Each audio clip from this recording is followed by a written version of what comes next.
కేసీఆర్ ఎవరు? మాజీ తెలుగుదేశం నేత. రేవంత్ రెడ్డి ఎవరు? మాజీ తెలుగుదేశం నేత. ఎర్రబెల్లి దయాకర్ ఎవరు? మాజీ తెలుగుదేశం నేత. అందులో మంత్రులుగా చేసిన వాళ్ళు, ఈయన ఎమ్మెల్యేగా చేసిన వాళ్ళు. కానీ అధికారంలోకి వచ్చిన కేసీఆర్ ఎర్రబెల్లి దయాకర్ రావుతో కలిసి రేవంత్ని బొక్కలో దోయించారు.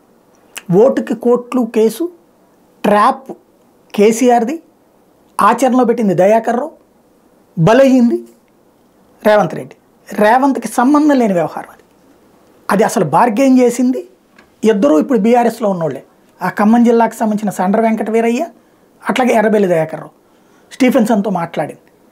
తీరా చూసి డబ్బులు ఇచ్చేటటువంటి సందర్భంలో కేసీఆర్తో కలిసి వీళ్ళు కుమ్మక్కై అప్పటికి రేవంత్ బాగా యాక్టివ్గా తయారవుతున్నారు, తను తొక్కకపోతే తమకు భవిష్యత్తు ఉండదని భయపడి ఇతని చేత డబ్బులు ఇచ్చి పంపించి హిడెన్ ఆపరేషన్లో ముంచేసేటట్టు చేశారు.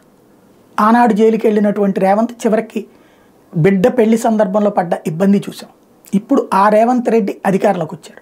మరి కేసీఆర్ని ఎందుకు కాపాడుతున్నట్టు? తప్పు కళ్ళెదురుగుండా కనబడుతుంది కాళేశ్వరం.